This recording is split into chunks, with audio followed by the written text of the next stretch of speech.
یا ایھا الناس قد جاءتکم موعظۃ من ربکم وشفاء لما فی الصدور، وہ ہدن اور وہ ہدایت ہے، انفرادی زندگی کے لیے بھی ہدایت ہے، اجتماعی زندگی کے لیے بھی ہدایت ہے۔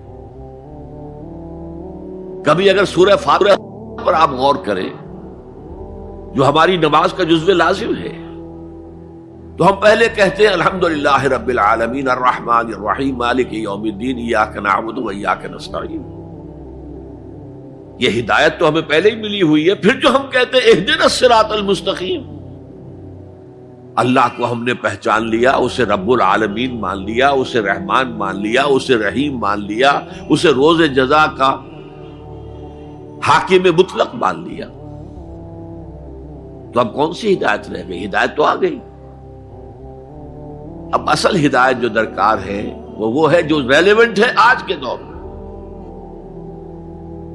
جو اجتماعی نظام ہے انسانوں کا، اس کے لیے انسان بالکل بے بس ہے۔ اس کی عقل جو ہے اجتماعی نظام عدل قائم نہیں کر سکتی۔ انفرادی طور پر نیکی اور بدی کا علم میرے اور آپ کے نفس کے اندر ودیعت شدہ ہے۔ وَنَفْسٍ وَمَا سَوَّاهَا فَأَلْهَمَهَا فُجُورَهَا وَتَقْوَاهَا، یہ موجود ہے، لیکن یہ کہ معاشرتی نظام میں عورت اور مرد کے درمیان کیا توازن ہو، ان کے حقوق و فرائض کا توازن۔ دنیا میں کیا ہوتا رہا ہے اور ہو رہا ہے آج بھی، یا عورت جوتی کی نوک کے برابر ہے، کوئی اس کی حیثیت نہیں، بھیڑ بکری کی طرح ملکیت ہے، اس کے کوئی حقوق نہیں، اور یا عورت کلوپیٹرا بن کر پورے ملک کی قسمت کا بیڑا غرق کرتی ہے، انسانوں کے شانہ بشانہ ہو کر وہ در حقیقت خاندانی نظام کو برباد کرتی ہے۔ ان دونوں کے درمیان توازن کیسے قائم کیا جائے؟ اب آپ سوچئے، تجزیہ کیجئے۔ اگر مرد سوچے گا، نظام بنائے گا، تو وہ اپنے احساسات سے تو واقف ہے، عورت کے احساسات و جذبات سے تو واقف نہیں ہے۔ عورت نظام بنائے گی تو وہ اپنے احساس و جذبات سے واقف ہے، وہ مرد کے احساسات و جذبات سے واقف نہیں۔ یہ عادلانہ نظام وہی ہستی دے سکتی ہے جس نے مرد کو بھی پیدا کیا، عورت کو بھی پیدا کیا۔ ایک ایمپلائر ایمپلائی ریلیشن شپ ہے، کارخانے دار ہے، وہ لوگوں کو رکھتا ہے مزدور۔ اب جو بھی پروڈکشن ہو رہی ہے، جو نفع ہو رہا ہے، اس میں کتنا حصہ مزدور کا ہونا چاہیے، کتنا سرمایہ دار کا ہونا چاہیے، کون طے کرے گا؟ یا سرمایہ دارانہ نظام بن جائے گا اور مزدور کمر توڑنے والی محنت کرنے کے باوجود زندگی کے بنیادی جو تقاضے ہیں ان کو بھی حاصل نہیں کر سکے گا۔ میں نے آپ کے ممبئی شہر میں جو اس وقت دیکھا ہے، یہ جو چھوٹے چھوٹے خانے بنے ہوئے کبوتروں کے سے جن میں انسان رہ رہے ہیں اور پوری زندگی ان میں گزارتے ہیں، یہ انسان، جبکہ اونچے اونچے محل موجود ہیں، بڑی بڑی عمارتیں موجود ہیں، ایکڑوں پر پھیلی ہوئی کوٹھیاں موجود ہیں، یہ ہے ننگا کیپٹلسٹک نظام، ننگا عریاں۔ اسی کا رد عمل تھا جو کمیونزم کی شکل میں ظاہر ہوا، ایکویلٹی ہونی چاہیے، لیکن اس کمیونزم نے شکل اختیار کر لی ون پارٹی ڈکٹیٹرشپ۔ تمہیں کوئی حق حاصل نہیں ہے، نہ کچھ کہہ سکتے ہو، نہ تنقید کر سکتے ہو، نہ رائٹ آف ایسوسیشن ہے، نہ right of expression of opinion ہے، بس کام کرو، تنخواہ لو، روٹی کھاؤ، اللہ اللہ خیر سلام۔ یہی وجہ ہے کہ وہ نظام بھی مر گیا۔ اسی طریقے سے کسی بھی نظام میں اگرچہ حاکم مطلق تو اللہ ہے، پھر بھی کوئی نظام آپ بنائیں گے تو کچھ حکام ہوں گے، اولو الامر ہوں گے۔ خلافت راشدہ میں بھی تھے نا، امیر المومنین تھے، اولو الامر تھے۔ عوام میں اور ان کے درمیان حقوق و اختیار کا توازن کیا ہو، کون طے کرے گا؟ اولو الامر تو چاہیں گے سارے اختیارات ہمارے پاس ہوں، ٹوٹلیٹیرین سٹیٹ قائم ہو جائے گی۔ عوام چاہیں گے ہمارے پاس ہو اور ہمیں اتنی آزادی ہو کہ مادر پدر آزاد ہو جائیں، جو چاہے کریں۔ ہومو سیکسول ہو جائیں، ہومو سیکسول میرجز کریں، ہمیں کوئی روکنے والا نہ ہو۔ تو میں نے آپ کو بتایا اجتماعی نظام کے یہ 3 گوشے ہیں: معاشرتی نظام، معاشی نظام، سیاسی نظام۔ آج کے انسان کی اصل ضرورت یہ ہے، اس لیے کہ اس طرح کا ہمہ گیر نظام اس سے پہلے تھا ہی نہیں، لوگوں کو آزادیاں تھیں۔ آج آپ کا پورا تعلیمی نظام بھی اسی نظام کے تحت ہے۔ آپ کہاں لے جائیں گے اپنے بچوں کو؟ آپ ان کے حوالے کر کے اپنے ہاتھ دھو لیتے ہیں۔ You wash your hands of your children. وہ نظام جو چاہے گا بنا دے گا ان کو۔ گلا تو گھونٹ دیا اہل مدرسہ نے تیرا، کہاں سے آئے صدا لا الہ الا اللہ؟ کیا کریں گے؟ انہیں کہیں کسی تہخانے میں تو بند نہیں کر سکتے۔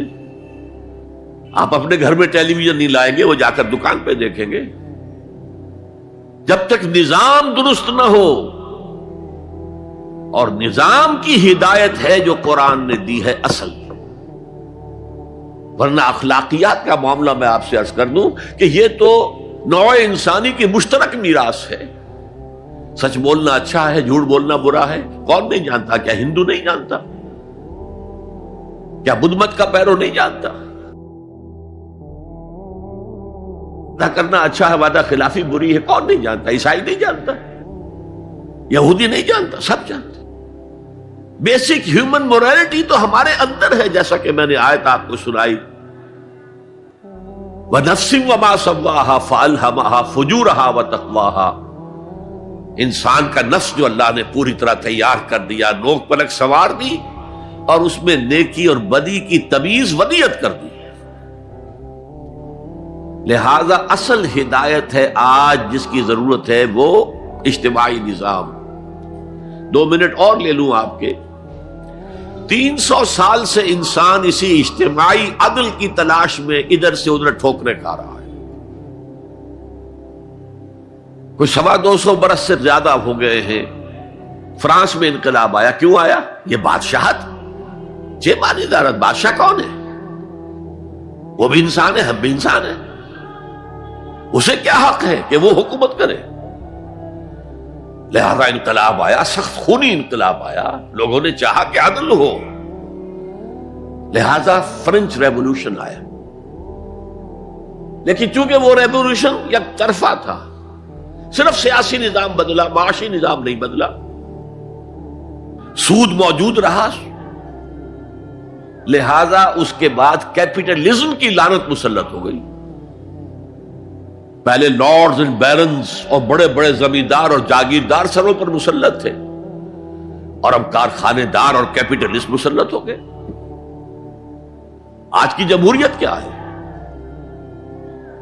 دس از دی ڈکٹیٹرشپ آف دی کیپٹلسٹ۔ یہ تو اصل میں کیپٹلزم ہے، کیپٹلسٹ کی ڈکٹیٹرشپ ہے جو اس وقت ہو رہی ہے۔ اچھا، اس سے نجات پانے کے لیے چھلانگ لگائی دوسری طرف کمیونزم، تو وہ میں آپ کو بتا چکا ہوں، وہاں انفرادی آزادی ختم ہو گئی، اب وہ بھی مر گیا۔ اب فوکو یاما نے تو کتاب لکھ دی اینڈ آف ہسٹری، بس ثابت ہو گیا کہ ہمارا نظام لبرل سیکولر ڈیموکریسی اور انٹرسٹ بیسڈ کیپٹلزم، اس سے بہتر کوئی نظام ہے ہی نہیں، سب ختم ہوگا۔ لیکن ایک نظام ہے جس کا انہیں اندیشہ ہے، جو ابلیس کی زبان سے اقبال نے کہلوایا تھا، ہے اگر کوئی خطر مجھ کو تو اس امت سے ہے جس کی خاکستر میں ہے اب تک شرار آرزو۔ خال خال اس قوم میں اب تک نظر آتے ہیں وہ، کرتے ہیں اشک سحر گاہی سے جو ظالم وضو۔ بڑے نیک لوگ بھی موجود ہیں، لیکن بحیثیت مجموعی امت کا حال کیا ہے؟